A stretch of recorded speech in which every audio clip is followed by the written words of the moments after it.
And then, totally unrelated question. Yeah. But do you still have my up house? do I have your up house? Yeah, it would be somewhere back there. Yeah, Okay. don't worry, I didn't throw it out. Okay.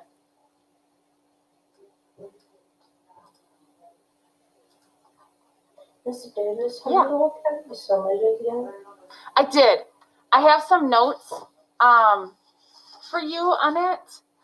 So it's passing, Davis, and same with you, Cheyenne. I have some notes for you no, on my it. mic isn't working and nothing is working. I can hear you.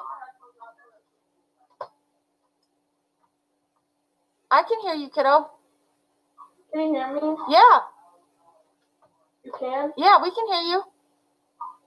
I can't hear you.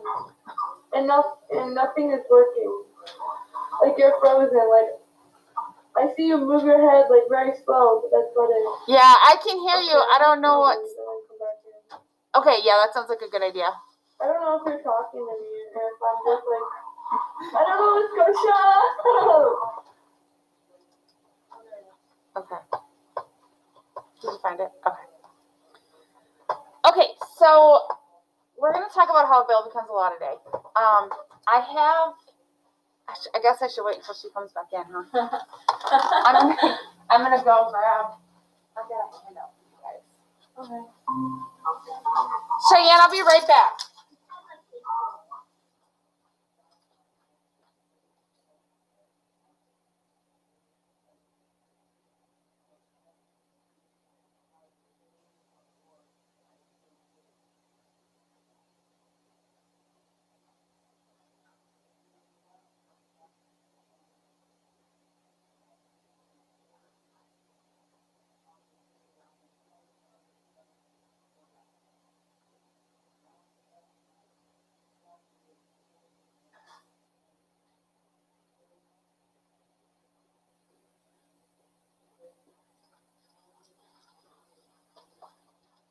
Okay, so we're going to talk about how a bill becomes a law today, and then for those of you at home, if you want to stay on, what I'm going to do is see if you guys can come up with something that you think would be a good law.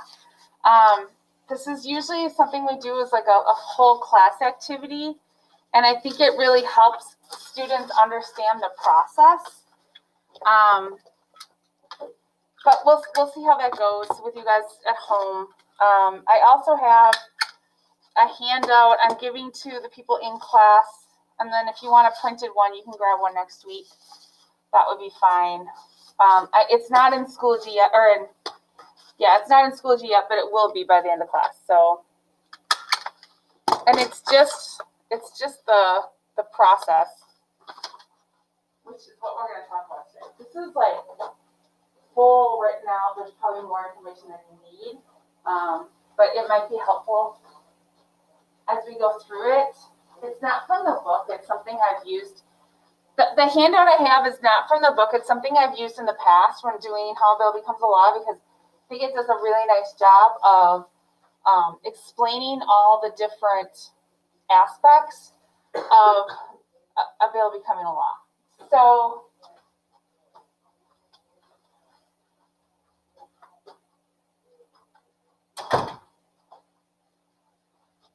today we're going to do that. Yesterday, the exam review it's online. In Schoology, it's like the third one down when you open up Schoology. I think it says Unit 2 Review or something to that effect.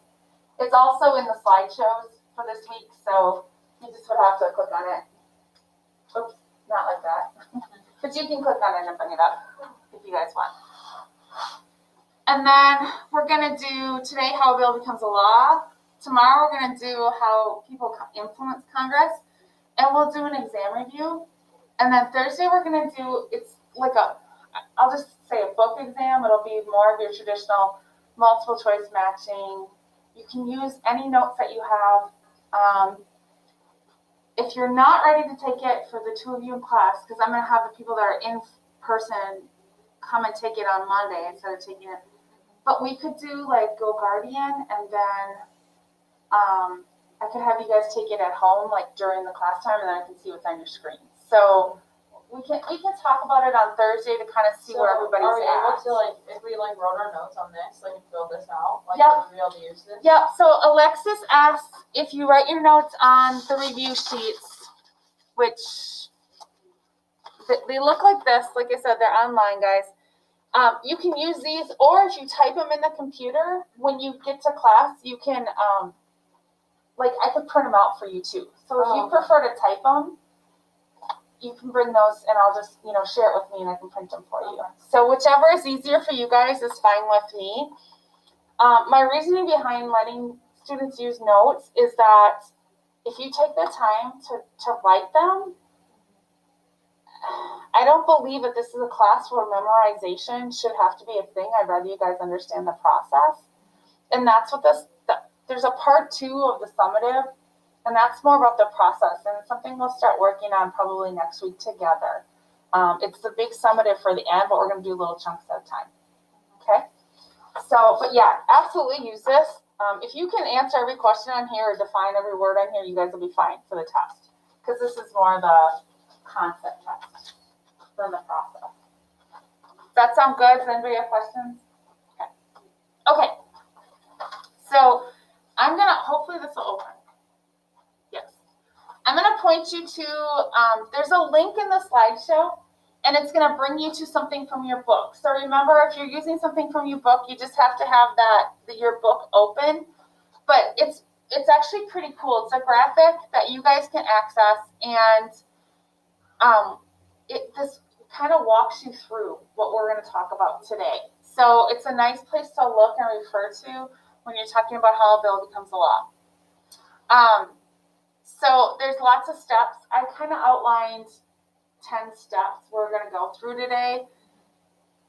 You could look at this sheet and that I'm going to put online for you guys and say there's 50 steps, or you could look at it and say, there's really only 4. So I'm going to give you the basics. I don't think you need to deep dive into all the things that go into how a bill becomes a law.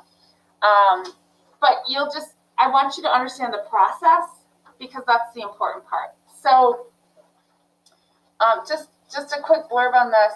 There are many steps. Although fewer than 10% of bills introduced in Congress become public laws, the measures that are ultimately signed by the president into law must pass through a rigorous process. So the important thing about this, and for you guys to know, is that, and at the end of class, we're going to come up with some things maybe we'd like to see become a law. The process that you go through to get there is like a lengthy, involved process that's vetted, and it's people speak about it. They have show testimony about things. They have hearings, and it's argued about and debated on. And then if it makes it through all that mess and the president decides to sign it, only then it becomes a law. So that's the important thing to know and to understand. So this little infographic, like I said, you guys have access to it. And each step of the ways, though, it says introducing, legislating, committee assignment, and maybe I'll refer back to it as we go through this. It gives you like a little blurb of a brief oversight of what happens. Say someone's trying to pass a law. Yeah. And there's just some things that are flawed about it. Are they able to change it and still pass it law with the alterations made to it? So good question. So Lexi asked, so somebody proposes a bill and it has some flaws in it. Are you able to change those flaws and make it still pass? And the answer is yes. And that's what the process is about. So let me do this, because we'll just flip back and forth between the two different graphics. Okay, so the first thing that happens is legislation is introduced. And it's introduced either as a bill or a resolution. And then this slide shows you the difference between them. So bills are actually things that could become laws. There's 2 types. There's private bills and public bills. Private bills would deal with small issues that might only apply to a certain few people. And you're going to see a lot more private bills in your state and local legislators than you'll see at the national level. They might have to do with immigration. They might have to do, you guys might have seen movies about, this big company is polluting the land and a bunch of people get sick. That might be something where it's a private type bill. Public bills is pretty much everything else, and those are the bills that are going to affect the entire nation. And then there's also resolutions. So there's 3 kinds of resolutions. The first one, called a joint resolution, basically is something, it's a suggestion by Congress. A lot of times it applies to Congress itself. If it passes through both houses and is signed by the president, it has the same weight as a law does. Then there's 2 other kind of resolutions. Simple would just be something's happening in either the House or the Senate. It only affects the House or the Senate, maybe not the nation as a whole. And the resolution can pass just in that house. Concurrent resolution involves both houses, but it doesn't go to the president to get signed into law. So, but you'll see that in this unit, that they're a little bit different, but they're both used. And then a rider can be something added to a bill or a resolution that might have nothing to do with the bill. So let's say, okay guys, give me an idea. And you guys at home too, if you want to shout out, what's something you'd like to see become a law? I was just thinking about that. Oh, I don't know. Taking laws away, I have a few. okay, well, what would you like to change? Definitely like abortion laws and like women's rights laws. Because they're kind of like real messed up. So you, Well, not like the rights themselves, obviously. I'm talking about like you can't have abortions, you can't I don't know how to explain it. okay. So Rachel's suggested maybe there should be some changes to women's rights law. Let's just say that there's a law There that needs to be more like ensuring okay, the that's a big one. equality. So she just mentioned insurance.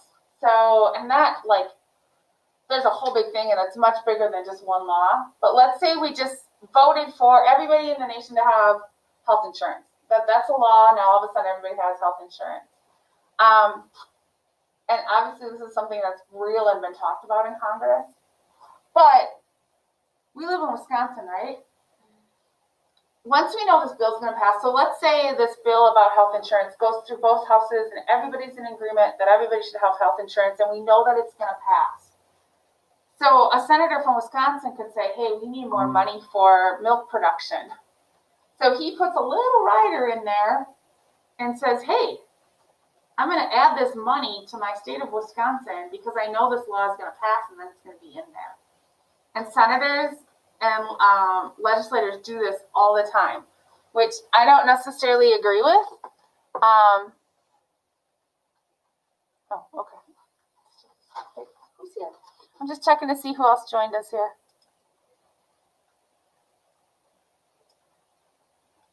It was me. Oh, it was you. You just came back. Okay.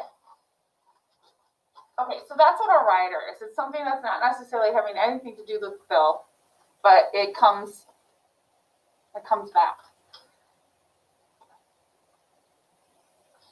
I want to. No, that's not what I wanted to do. Oh, yeah, it is. Okay.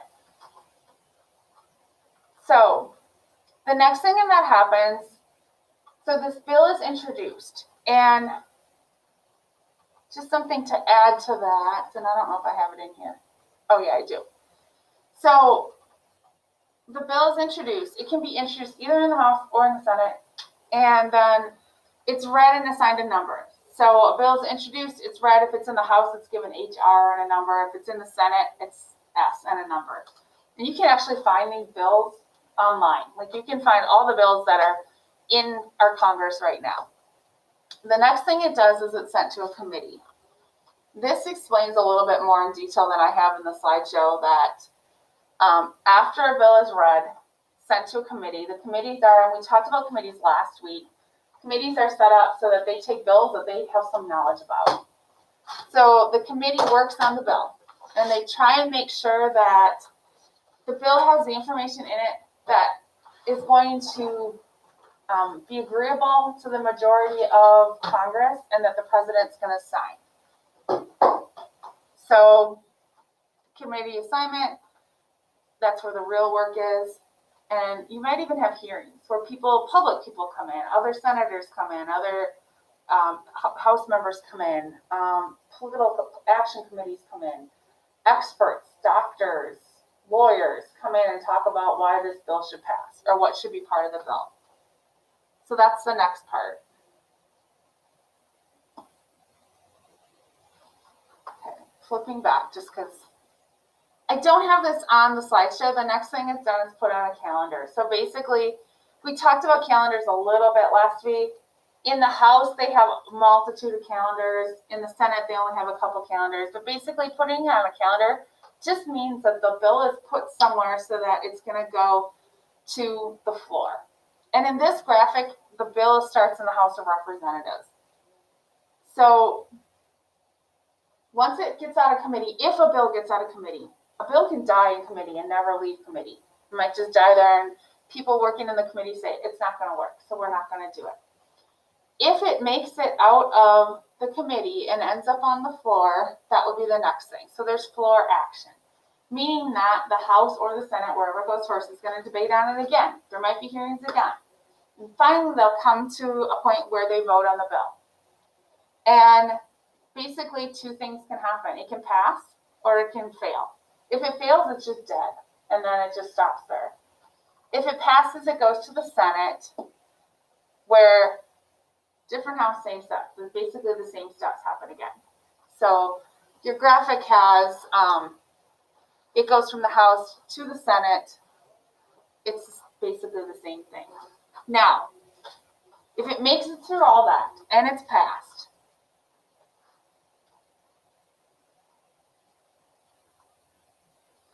the last step before the president votes on it is called a conference committee. And that's where somebody from the House, somebody from the Senate, or a group from the House and Senate, they get together. And usually when a House bill passes, it's different than the Senate bill. So they get together and say, hey, we're going to try and fix this so that both houses of Congress are going to vote on it. And that's showing here, this conference in the middle. It's showing that, yep, that's a conference committee. Both people talk. They decide that the bill that they're going to send the president is a good one, and they think that he's going to sign it. So then the very last thing is the president. And so he can do three things. And actually, there's a few more things he can do, but it gets complicated, so I didn't include those. He can sign the bill into law. He can veto the bill. So what's vetoing? Yeah, he says, no, I'm not going to send. Yeah. The last thing he can do, and this only happens if there's only 10 days or left in a congressional session, is he can leave it sit on his desk for those 10 days. If he doesn't sign it, it's called a pocket veto. So basically what the president is saying at that point would be, I don't necessarily agree with this bill, but I don't hate it enough that I'm going to veto it, but I'm just going to let it sit here and it's going to die anyway, because that's what happens if it sits on the president's desk at the end of a congressional term. And it doesn't happen very often, but it can happen. Okay. And that's just what this is. So the last thing is what happens if the president vetoes the bill?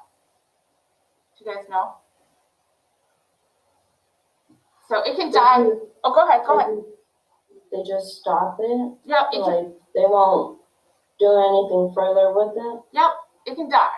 Meaning, that's it. It's over. It's done. Or, if Congress, now, this would happen, more likely to happen, like, let's say you have a Republican president and both of your houses are Democrat. There's enough votes in the House and the Senate to pass the bill with 2/3 majority, meaning 2/3 of the people in the House and Senate, no, they're going to vote for it. So they can then override a presidential veto. It's one of the checks and balances that Congress has against the president. They can say, you're wrong, Mr. President, we're going to pass this law. And then they can go ahead and do that with 2/3 of vote for it. And it has happened. It doesn't happen very often. Generally, Congress won't even send a bill to the president unless they're pretty sure that he's going to sign it. That's it. Do you guys have questions? Okay. So the activity we usually do when we're in class, and it's hard because it's much easier if you can work in little groups. And usually I have groups like one group works for the bill, one group is trying to stop the bill. So for you guys at home for today, if you want to stay on, you can. Otherwise, I'll let you go because this would be a really good time to start working on your review for the test. This will give you some time to do that. And this would be a good time to, open your books. All this information is in your book. So if you don't remember how to do that, let me just show you really quick since I got you here. So to open your books, you just go to your Schoology account.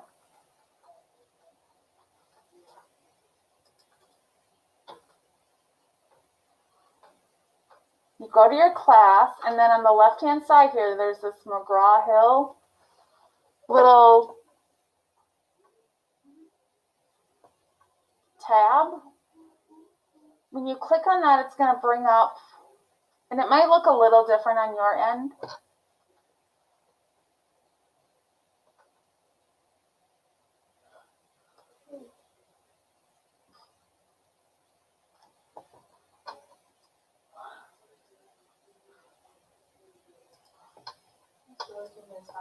Oh yeah, it's just taking its time. Okay. It's going to bring up something that looks maybe similar like this. It does. It looks the same. It looks the same. And you're going to pick your book. You guys probably only have one book to pick from. And then the first thing that's going to come up is chapters. So we started, unit is chapter 5, 6, and 7. So, and I have this sheet. It's labeled chapter 5, lesson 1. So it follows right along. So if you're looking for vocab and things like that, you can just go to the book. Your vocab is all going to be highlighted. And then the questions are big questions, and they're probably like at the top of a section. So anyway, this is like a really good place to find the information. Rather than going online and trying to find things on the internet, it's all right there in your book. So just go ahead and use it. That's what it's there for. Okay. Do you guys at home have any questions? For right now, I'm gonna just write everything on a paper and then Yep, that's fine. To school, I'll put it in You don't have to type it. You can write everything out. That's totally fine.